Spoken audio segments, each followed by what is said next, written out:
Welcome to episode number 4 on the My Story podcast. The My Story podcast features interviews with leaders, influencers, and entrepreneurs who tell us their story and the life lessons they've learned along the way. Hi, my name's Conrad Weaver, and I'm your host for the show. I'm a filmmaker, entrepreneur, storyteller, and sometimes I like to go sailing. Well, actually, I always like to go sailing.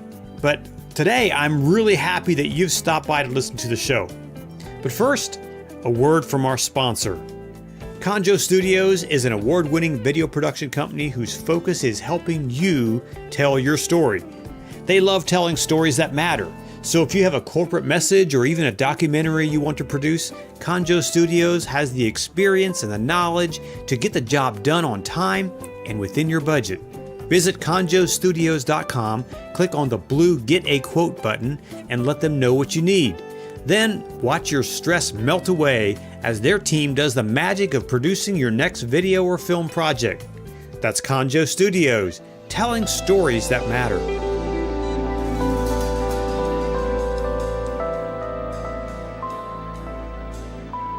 Today on the show, I have Thom Schultz. Thom is the president and founder of Group Publishing and Lifetree Cafe. He's the author of many books, including Why Nobody Wants to Go to Church Anymore. And he's also the director of a documentary film called When God Left the Building.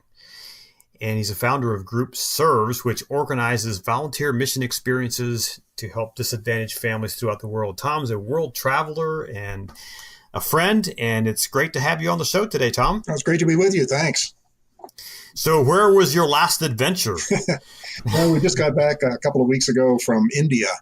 We have Nice. an office over there and visited that office and helped with a product launch there. And then we went to kind of the backcountry of India to visit some backcountry tribes. It was quite the experience. Wow. I bet that's amazing to see. And you've been to several places like that where you go into the backcountry. And Yeah.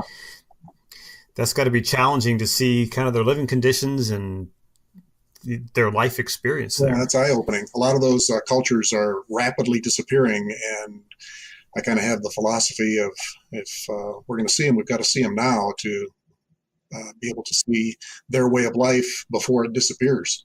Right. And some of those places, even some of the landscapes that they're living in are changing and disappearing, right? Yeah, for sure. Yeah. So you're in the publishing business. How in the world did you get started in the publishing business? Well, I was actually in journalism. That's my educational background and professional background. And during that time, I was also involved in leading a youth ministry at my church, and saw that back then, this is in the 70s, there was very little being offered in the way of resources for youth ministry. So I decided, well, if nobody else will jump in, I'll jump in and see if I can provide a resource to help people in that field. So that's how we got started in 1974 with one magazine called Group Magazine for people involved in youth groups. Wow. So you just started writing this thing yourself, or did you get other people to write for you? How did that work? A couple of friends and I, we really bootstrapped it and put it together all on our own. I started really with just $500. That's Wow. all I had, and that paid the first printing bill for our little magazine. And we had just the volunteer efforts of my friends and myself to put this thing together. Well, how did you get people to buy it? Well, we put the word out through advertising in a couple of other magazines, and tinkered around with direct mail. But I have to admit that back then I was pretty much fresh out of college and didn't know much about marketing or especially direct mail, and I had no idea what I was doing, but jumped in and tried it, made a lot of mistakes, and in fact had some early results that, as I look back on it now, they were pretty spectacular, but I didn't know it. And I thought it was a failure, in fact. Wow. But we continued on, and step by step, block by block, it grew. Wow. And so over the course of the years, you went from just yourself and maybe some friends to a pretty good sized company. Yeah. We now have a staff of almost 200 here who are working in all different endeavors and disciplines in not only publishing, but events and conferences and video and music and lots of different things that we're involved in. I had the privilege of working at group publishing for just a couple of short years, and it's really, I have to say that I really enjoyed my time there, and I learned a lot. I learned a lot about. I remember the first time I wrote an article for Rick Lawrence, the editor of Group Magazine. I'm assuming he's still there. He is, yeah. So I remember writing an article for him, and I got it back on my desk, and it was just full of red ink. and it was like I had to learn how to write. Yeah. And it was just a really amazing experience for me, and I'm still learning how to write. But I'll never forget that first experience of that feedback I got, and it was so important and valuable for me even now. Yeah. And that spirit continues here of working with one another and checking each other's work. And I think that's one of the secrets to at least our success is being open to that ability and acceptance of working with others and having others critique and help to sharpen us. That's a real path, I think, to not only success, but to one of our core values here, and that's humility. And I think that is so important, even, as a filmmaker myself, and I have clients that I produce short marketing films or commercials for, and I'll always tell my clients, please tell me what you like, tell me what you hate, when you're looking, so that I can improve the product. Yeah. And I think that is such an important thing to have that humility, like you said, to be able to say, hey, it stinks and I can make it better. Yeah. It's interesting you say that. We just got back from a film festival the other day and sat through a couple of films that were, I'll just say kind of excruciating, and people were walking out in the middle of them. And wow. I turned to my wife at the end and said that couldn't have been audience tested. Because if they had just taken it to a test audience, they would have found that people would have said, "Hey, I don't get it. I'm not following this. It's not making any sense." And it's really underlining what you just said, is that we need to be open to the critique of other people, especially people in our core audience, to allow them to let us know if we're on the right track or not. Wow. So do you guys do that with the books and publishings, the publications that you put out? We do it with virtually everything. I mean, we're always out talking to the market, talking to the audience, and getting their feedback and listening. I think it's, people will often ask, well, what are the keys to your success there at Group? And it's one of the first things that I'll always mention is that we listen. We really go out and listen to people. And to solicit their feedback because they're the experts, and we're simply serving them. And if we're not listening to them, we can't serve them. Wow. Is that a value you set on early on as you started the company? Yeah. And I think the early success that we had with the company was based not only in that listening, but we were practitioners ourselves. So it was a matter of really knowing intimately what people want and need, because we were one of them. And as we've gone along and we've gotten larger, we've had to become more disciplined about reaching out to other people, so that we make sure that we aren't creating an ivory tower here, that we're insulated from the real people out there. So it takes discipline, and as an organization grows, I think it just becomes more important to get out and listen to real people and what their needs and wants are. How important is it for any organization, to really set those values early on? It's crucial, and it's something that is less aspirational, I think, and more reflective. Sometimes people will set values that they want to grow into, that they want to attain. And that's fine. That's good. But I can tell you that our core values here have stood the test of time for us because at a certain point, we stood back and asked, well, who are we? What do we believe in? And who are we already? Not necessarily what we aspire to, but what are our heart values already? And we wrestled with that and put those down on paper and said, well, this is who we really are. This is what we really believe in. And we simply want to continue to build on these core values. They're not something that we look on the outside and say, hey, I'd like to be that. It's who are we at the core to begin with, and then let's make that even better. Did you bring your customers into that conversation, or was that something internal? Well, that particular conversation was establishing our core values was done internally, but I have to tell you, it was a reflection also of how we had already been interacting with our customers and our market. So it was a reflection of ourselves, who we are in relationship with our customers.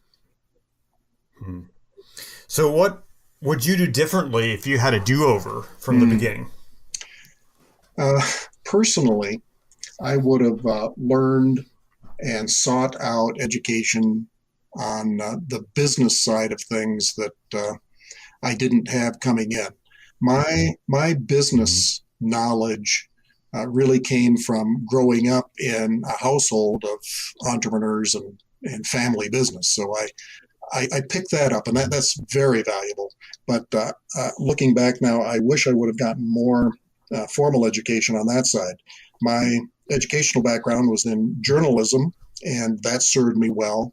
But as I got into a business that combined journalism and business, I often look back and wish that I had studied more on the business side of things. It would have leapfrogged me ahead, I think. I think that's so important because that's the challenge that I've had. I mean, I'm a creative guy and I kind of, been that way for all my life, but I never had a strong business background. Mm-hmm. And so I think it's something that I wish out of, years ago, maybe going and gotten my MBA or taking some courses on business. I think it would really have helped me along the way. So what does failure play into shaping who you are as a company or as a business? It's so important. And, we sometimes will say around here that we learn more from our failures than we do from our successes. And I look at failure as tuition. It's something that we pay for in the failure. But if we look at it in the light of education and growth, we can learn so much more actually from our failures than we can even from our successes. We used to do something around here that we called top flops, and we actually gave a little recognition every month to the biggest flop of the month. And we did that to underline this idea that we can learn a lot from our failures. It's one thing to fail and not learn anything from it and repeat the failure. That's not what we're after. What we're after is to try some things, try a lot of things, and know that maybe most of them will fail. But if we go into it with the idea that we've got something to learn from this, even if we do fail, then that failure can become really instructive and helpful for us in making our next success. Do you think we as a society in general really work hard to avoid failure? I think for a lot of us, we get gun shy about it. We've been hurt in the past and we don't want to go there again. So we have the natural human reaction to saying, well, I don't want to try because it was so painful the last time. So I'm just not going to try. I can't stand the pain of failure. And that's unfortunate because that keeps us from that next new leap that might be the one success that comes out of 10 failures. But if we're too afraid to try because we're fearing failure, then we're not open to that success that's lurking around the corner. Hmm. What's a success story that you've had where you were on the edge of a new thing and you wanted to try something, but you thought maybe it wasn't going to work, but it actually did? We've had so many successes, and I'd also say more failures, and people sometimes aren't aware of all of those failures that we have. But we've tried many different things in the publishing world and in the information sharing world and so on that have been that have not worked out, but we've learned so much from them. But we've also hit on those things that do work. We have a learning philosophy here that we call REAL. It's an acronym, REAL. R is relational, E is experiential, A is applicable, and L is learner based. And that approach really permeates much of what we do. And we introduced that philosophy, I think, from the very get-go, but we articulated it in a couple of books that Joni, my wife, and I wrote that really help our market to understand this approach to learning and growth.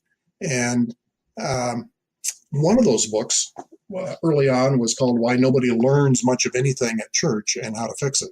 And we went after the whole mentality of the old academic approach to learning and talked about some other new ways that could work.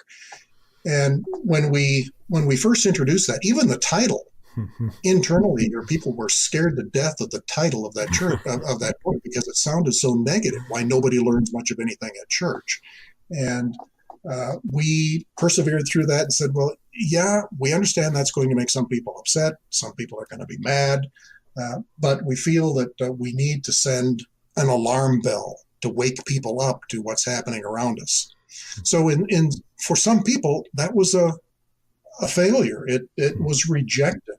But the long-term results of that have been very good for us, and I think very good for our audience to help understand what was happening around us and to learn how to find a better way.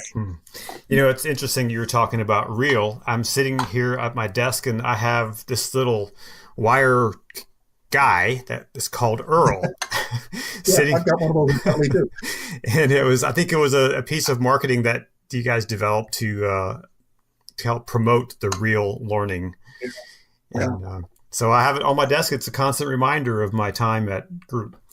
That's great. In the publishing world, things have changed slightly over the years from print to digital, and I think in some ways back to print. How did that impact what you guys do?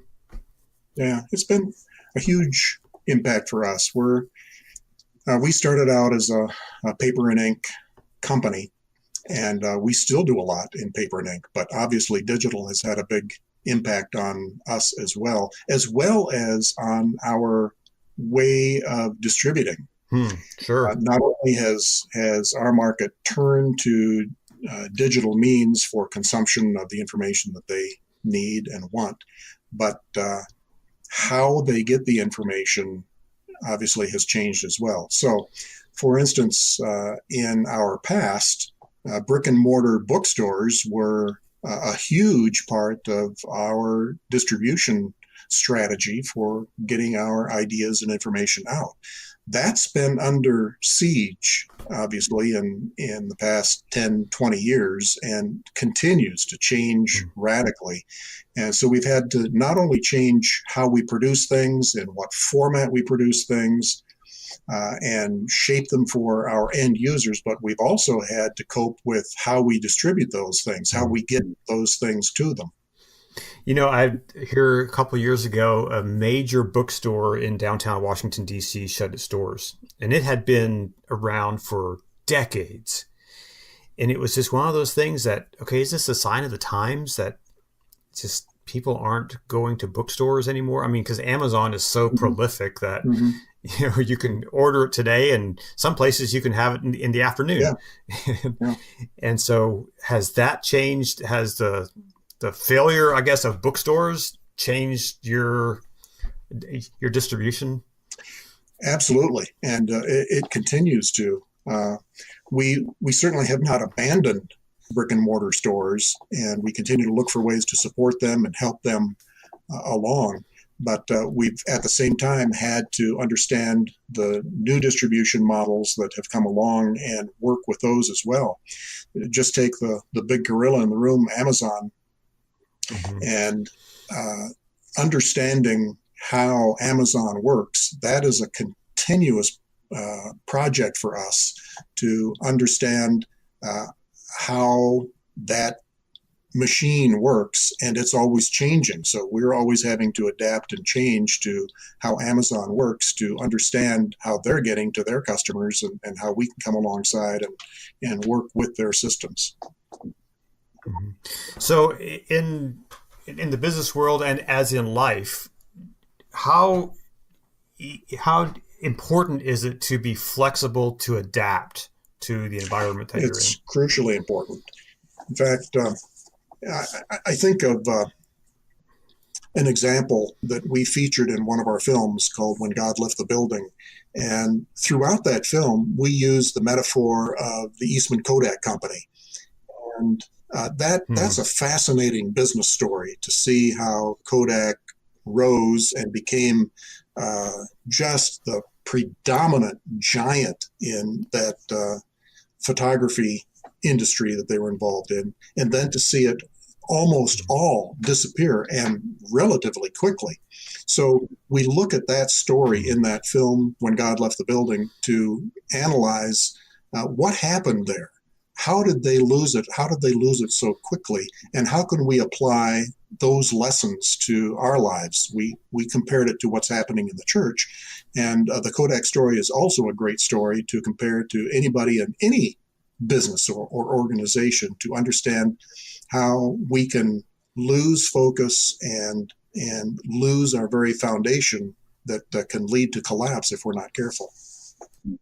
So in as you adapt and as you change and as you see what's going on, how far ahead do you look to predict what's going to be next? Yeah, that's gotten shorter and shorter over the years. In fact, early on, we would do things like 5-year business plans and 10-year business plans to project out and try to lay out a plan and strategy looking forward.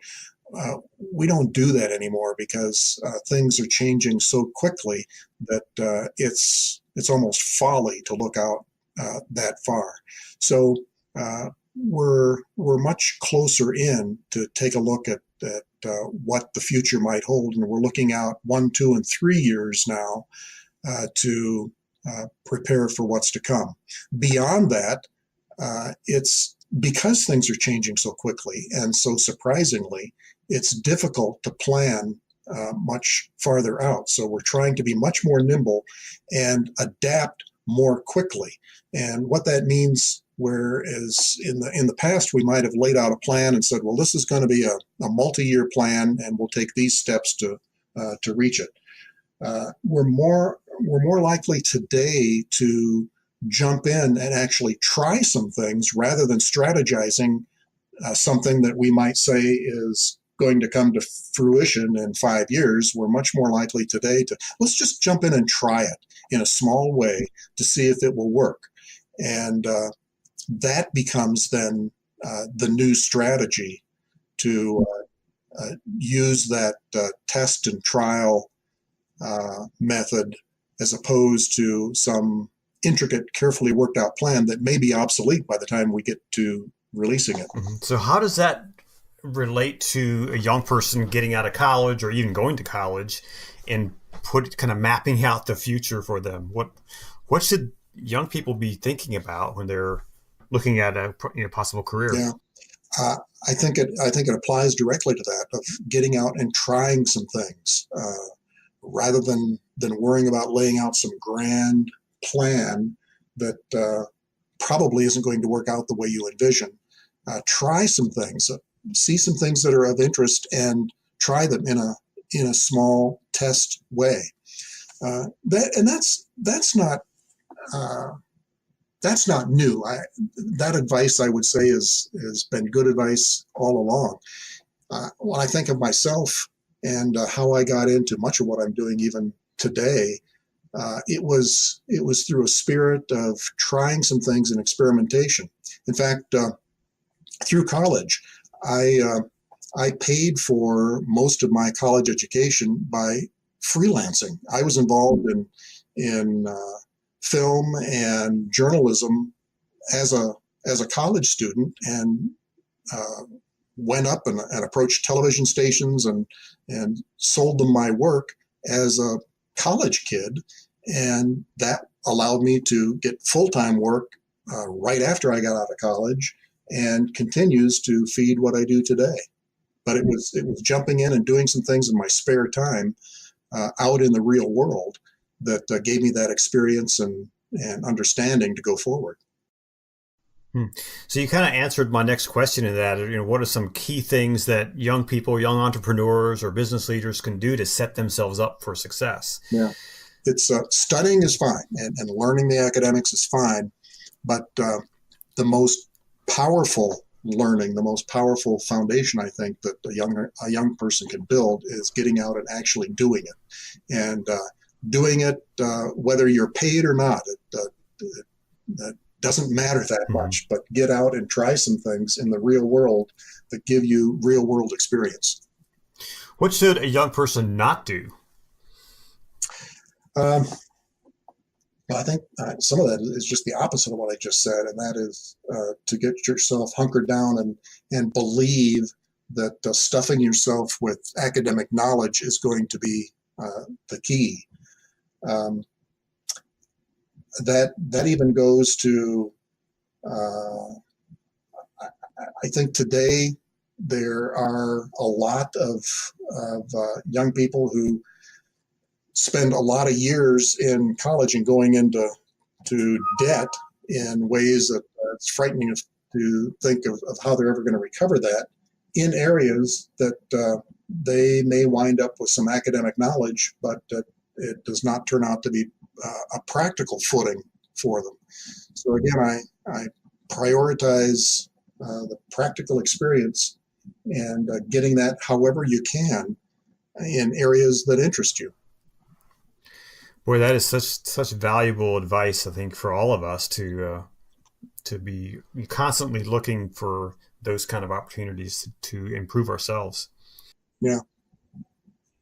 And I can tell you as an employer, and we've employed thousands of people over the years, that we look first at what the person has done and the experience that they've gained in the real world. We look at that much more than we do than their academic background. Yes, we look at that and consider that, but it's much more powerful for us when we take a look at a person who has actually done something in the real world, even if it's been on a volunteer basis, even if it's been for weeks or a couple of months.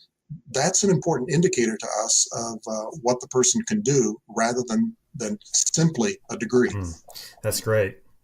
So changing the thought just slightly as we kind of start to wrap up here, what are some of the books or people or leaders that have most influenced you? Yeah, there have been a number over the years that have helped us, and I think have shaped our culture here at Group, as well as the work that we do. In the work, I'll start with the work that we do. We've looked in unusual places for our philosophical understandings and underpinnings. So we've done a lot of reading and studying in the field of education to help in our work in Christian education. So we've looked at what some people call accelerated learning. We looked at some of the things that hold us back in learning. There's books there's a book called Punished by Rewards by Alfie Kohn. Alfie wrote another one called No Contest, which take a look at the dangers of extrinsic rewards in his book Punished by Rewards, and the danger of unhealthy competition that he talks about in No Contest. So those have really shaped what we do in terms of content. Then in terms of what we do internally, there are books like The Oz Principle that have helped to shape our culture internally here and helped us all to take a look at taking personal responsibility for what we do and knocking down things that often can crop up in an organization where people will say, well, that's not my job. That's an unhealthy approach to organizational work. And that book, The Oz Principle, really helps people to claim personal responsibility for not only your work, but your own trajectory, your own success. That's great. Well, I appreciate you sharing that. So what's the next big thing for you? Oh, wow. We're involved in some new projects here that are just beginning, and that's part of my work here is shepherding those things that are brand new. We're working on a project that is going to be involving really fine artists around the world who are helping us to illustrate the heart of the Bible. And we're looking at producing an illustrated Bible that's actually for adults and teenagers that is going to be spectacular in how it looks and also spectacular in how it gets its ideas across. Wow. That sounds very interesting. And you've also been involved in some film. I mean, you guys produced this documentary. Are you working on any other types of films? We just released a documentary called Unheard Of. It follows a guy in the Philippines who went over there as a part of the Peace Corps and wound up staying for the rest of his life for 30 years, oh, wow. addressing the needs of the deaf.